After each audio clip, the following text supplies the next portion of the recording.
Ẹ jẹ́ ká gbàdúrà ní orúkọ Jésù, ní agbára ẹ̀jẹ̀ Jésù, àjíǹde àti ìyè. A dúpẹ́ lọ́wọ́ yín fún oore-ọ̀fẹ́ tí ẹ fi fún wa ní wákàtí àti ọ̀wọ̀ yìí. Ọlọ́run gbọ́ ọpẹ́ wa. Aráyé ẹ ṣé nítorí pé ẹ máa ń darapọ̀ mọ́. Ọlọ́run ẹ ṣé nítorí pé ẹ máa ń gbọ́ tiwa. Ọlọ́run gba ìyìn wa. Ọlọ́run ẹlẹ́ṣẹ̀ ni wá. Olúwa dárí gbogbo ẹ̀ṣẹ̀ wa jì wá. Ọlọ́run dárí gbogbo ẹ̀ṣẹ̀ wa jì wá. Ọlọ́run à ń lọ sínú ọ̀rọ̀ rẹ ní wákàtí àti ọ̀wọ̀ yìí. Ọlọ́run wá darapọ̀ mọ́ wa. Wá bá wa sọ̀rọ̀ rẹ. Ògo ni forúkọ yín. Jésù Kristi Olúwa wa. Àmín, àmín, àmín lórúkọ Jésù Kristi. Hallelujah, hallelujah, hallelujah. Gẹ́gẹ́ bí mo ti sọ nínú fọ́nrán fídíò tí a ṣe kọjá lọ wípé part 1 ni a ṣe yẹn. So nínú program tòní, nínú ìwàásù wa lónìí, nínú fídíò níyì, a fẹ́ sọ̀rọ̀ lórí part 2 bí a ṣe lè ṣàwárí ẹ̀bùn wa. Part 2, discover your gift and use it. That is the part 2 of what we are going to do today. Discover your gift and use it. So part 2 òun la fẹ́ ṣiṣẹ́ lé lórí ní òní. So nínú part 1 mo jẹ́ kó yé wa wípé ẹ̀bùn iṣẹ́ ìránṣẹ́ wà. Bẹ́ẹ̀ ni, ẹ̀bùn iṣẹ́ ìránṣẹ́ wà. Ẹ̀bùn iṣẹ́ ìránṣẹ́ wà lọ́tọ̀, ọ̀tọ̀ tún nìyẹn. Tá bá lọ wo inú ìwé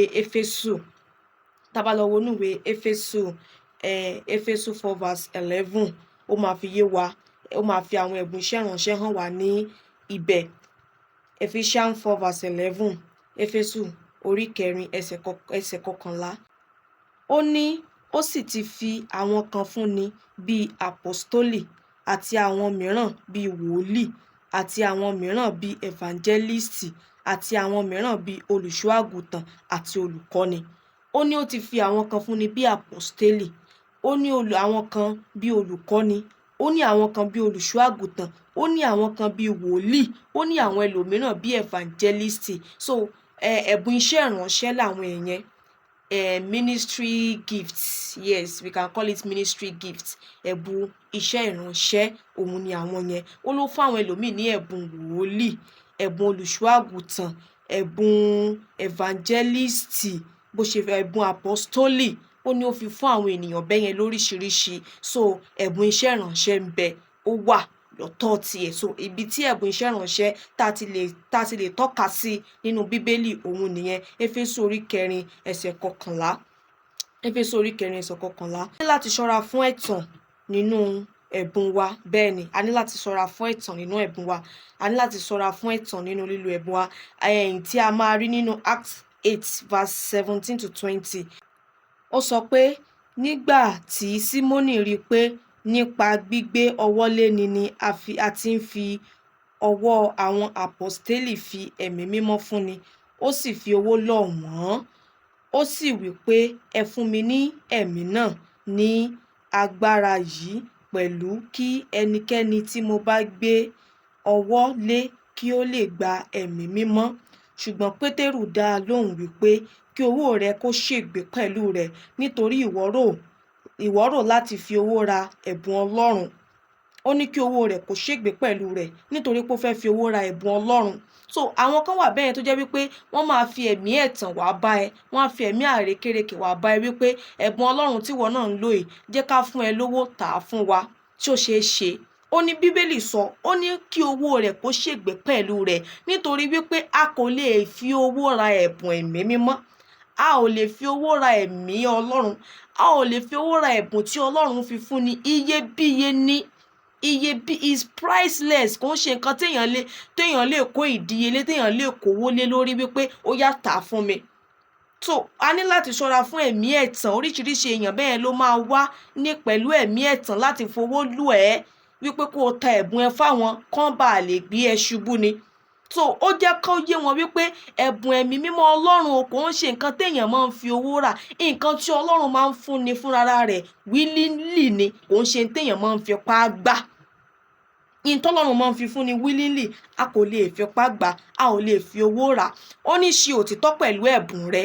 Ṣe òtítọ́, jẹ́ olóòtítọ́ nínú ẹ̀bùn rẹ. Bíbélì fẹ́ ká jẹ́ olóòtítọ́ nínú ohun gbogbo, nítorí pé ẹni tó bá ṣe òtítọ́ pẹ̀lú ohunkóhun tá a bá gbélé lọ́wọ́, á jèrè òtítọ́ nídìí ẹ̀, á jèrè òtítọ́ bọ̀bẹ̀. Ẹ jẹ́ ká wo Matthew 25 verse 21. Matthew 25 verse 21. Ó wí pé olúwa rẹ̀ wí fún un pé o ṣeun ìwọ ọmọ ọ̀dọ̀ rere àti olóòótọ́. Ìwọ ṣe olóòótọ́ nínú ohun díẹ̀, èmi ó mú ọ ṣe ó ní èmi ò mú ọ ṣe olórí ohun púpọ̀, ìwọ bọ́ sínú ayọ̀ olúwa rẹ. Ó ní ó ṣe olótìtọ́ lórí ohun díẹ̀ tí a fi fún un, ó lóun wàá mú un ṣe olórí ohun púpọ̀ nítorí pé a rí wípé ó ṣe òtítọ́, ó ṣe olótìtọ́ nínú ohun díẹ̀ tí a fi fún un. So gẹ́gẹ́ bí Ọlọ́run ṣe ń bá wa sọ nìyẹn wípé nínú ẹ̀bùn tí a gbéléwọ̀ náà lọ́wọ́, ṣe olótìtọ́, jẹ́ olódodo nídìí rẹ̀, nítorí wípé látara òtítọ́ àti òdodo tó bá ń ṣe nídìí ẹ̀bùn rẹ̀, a máa mú ọ ṣe olórí ohun púpọ̀, a máa mú ọ ṣe olórí ohun púpọ̀, wà á dẹ̀ jèrè òtítọ́ tí ò ń ṣe nídìí ẹ̀bùn rẹ̀. Ó ní má ṣe kẹ́gàn ẹni tí ó ń lo ẹ̀bùn rẹ̀ ní ọ̀nà òtítọ́. Bẹ́ẹ̀ ni, má ṣe kẹ́gàn ẹni tó ń lo ẹ̀bùn rẹ̀ lótìtọ́. Má torí bóyá ìwọ ò lẹ́bùn kankan tó ń lò, kò tiẹ̀ sẹ́ni tọ́lọ́run ò fún lẹ́bùn, àfi ìwọ tó ò bá ṣàwárí ẹ̀bùn ẹ tó discover tiẹ̀. So tó má ti torí wípé bóyá ìwọ ò lo ẹ̀bùn tiẹ̀ bó ti tó àti bó ti yẹ, ìwọ wá rí ẹni tó ń lo tiẹ̀ bó ti tó àti bó ti yẹ, ìwọ wá ń kẹ́gàn rẹ̀, ó wá ń fi ń ṣe yẹ̀yẹ́, wá rò pé o lè máa fi ṣe yẹ̀yẹ́ òun kẹ́gàn rẹ̀. Má ṣe kẹ́gàn rẹ̀, má ṣe kẹ́gàn rẹ̀, má ṣe kẹ́gàn rẹ̀, ṣùgbọ́n kọ́ ẹ̀kọ́ lára rẹ̀, kọ́ ẹ̀kọ́ lára rẹ̀ pẹ̀lú inú rere. Má ṣe kẹ́gàn ẹni tó ń lo ẹ̀bùn rẹ̀ lótìtọ́ lọ́nà tó tọ́ àti lọ́nà tó yẹ, kẹ́kọ̀ọ́ lára rẹ̀ pẹ̀lú inú rere. Ṣọ́ra fún ẹ̀mí ìmẹ́lẹ́, bẹ́ẹ̀ ni, ṣọ́ra fún ẹ̀mí ìmẹ́lẹ́, nítorí wípé ọ̀lẹ ò lè ṣiṣẹ́ olúwa. Ṣọ́ra fún ẹ̀mí ìmẹ́lẹ́. Ẹ̀bùn tá a gbélé ọ lọ́wọ́, má fi ìmẹ́lẹ́ ṣe, má fi ọ̀lẹ ṣe, má fi òròjú ṣe. Ṣọ́ra fún ẹ̀mí ìmẹ́lẹ́, ṣọ́ra fún ẹ̀mí ìmẹ́lẹ́. Má ṣe gbé èṣù láyè láti yọ kúrò lọ́dọ̀ Ọlọ́run. Bẹ́ẹ̀ ni, a ò gbọ́dọ̀ gbé èṣù láyè nínú ohunkóhun láti yà wá kúrò lọ́dọ̀ Ọlọ́run, torí pé oríṣiríṣi ìdojúkọ ló máa dé bá ní, oríṣiríṣi ìlàkọjá lènìyàn máa là kọjá nínú ẹ̀bùn tá a là ń lò yẹn tí Ọlọ́run fi fún wa yẹn. Ṣùgbọ́n o ní láti dúró ṣinṣin, o ní láti dúró dáadáa nínú Kristi, nínú Ọlọ́run. O ò gbọ́dọ̀ jẹ́ kí ohun ayé yìí, o ò gbọ́dọ̀ jẹ́ kí ìdánwò Sátánì, o ò gbọ́dọ̀ jẹ́ kí ohunkóhun kó yà ọ́ kúrò lọ́dọ̀ Ọlọ́run, o ò gbọ́dọ̀ jẹ́ kí ohunkóhun kó yà ọ́ kúrò nínú ìfẹ́ Kristi. Ṣọ́ra fún lílo ẹ̀bùn rẹ pẹ̀lú ọkàn àrékérekè láti mú ìfẹ́ ara rẹ ṣẹ. Bẹ́ẹ̀ ni, a ní láti ṣọ́ra, a ní láti ṣọ́ra, a ní láti wà very careful ní ọ̀nà tá a bá ń gbà lo ẹ̀bùn wa. A ò gbọ́dọ̀ lò pẹ̀lú ẹ̀mí àrékérekè láti mú ìfẹ́ ara ẹni ṣẹ, láti jẹ́ kí lágbájá mọ̀ wípé mo ti mú orin kan bàjẹ́ nsìn, kó wá lọ máa kọrin, kó wá ìtorí lágbájá yẹn ló fi lọ síbẹ̀, kó bá lè mọ̀ wípé ìwọ náà ti arrive. Kò ń wò wípé kí wọ́n bá lè mọ̀ wípé èmi náà ti mọ èmi ti ń gbé mi báyìí ní ìsìn, mo máa lọ sọ̀kalẹ̀ yẹn ni o. Èmi náà ó lọ bá wọn gbé dìde àfáyà ńbẹ̀ ni, kán lè mọ̀ pé èmi náà ti arrive. Má ṣe fi ẹ̀mí àrékérekè lo ẹ̀bùn rẹ láti mú ìfẹ́ ara ṣẹ, kán lè mọ wọ́ tiẹ̀. Èèyàn ò kí ń lo ẹ̀bùn yẹn láti impress ènìyàn, bí kò ṣe Ọlọ́run tó rán yàn níṣẹ́, bí kò ṣe Ọlọ́run tó gbé iṣẹ́ léyàn lọ́wọ́. Má ṣe bá wọn ṣerú ẹ̀, kò dára. Nǹkan tọ́lọ́run ò sọ, má ṣe sọ kó bá lè favour tiẹ̀. Tọ́lọ́run ò bá sọ wípé ẹ dìde ẹ mú 100 million wá ńbẹ̀ yẹn, má sọ pé Ọlọ́run sọ bẹ́ẹ̀. Má lo ẹ̀bùn rẹ láti mú ìfẹ́ ara ṣẹ, má lò láti fi wọ́ owó tipátipá wọ àkáǹtì rẹ. Ihun tọ́lọ́run ò bá ti fẹ́, ẹ má ṣe jẹ́ kí a ṣe. Ẹ jẹ́ ká lo ẹ̀bùn wa lọ́nà tó tọ́ àti bó ti yẹ, ká lò pẹ̀lú òtítọ́, ká má lò pẹ̀lú àrékérekè láti mú ìfẹ́ ara wa ṣẹ. Nítorí èyí, ẹ jẹ́ ká gbàdúrà. Ní orúkọ Jésù, ní agbára ẹ̀jẹ̀ Jésù, Ọlọ́run a dúpẹ́ fún ọ̀rọ̀ yín tí ẹ bá wa sọ lónìí. Ọlọ́run gbọ́ ọpẹ́ wa, Ọlọ́run gbọ́ ẹ̀yìn wa, ọ̀rọ̀ yìí jẹ́ kó sèso ayọ̀ nínú ayé wa.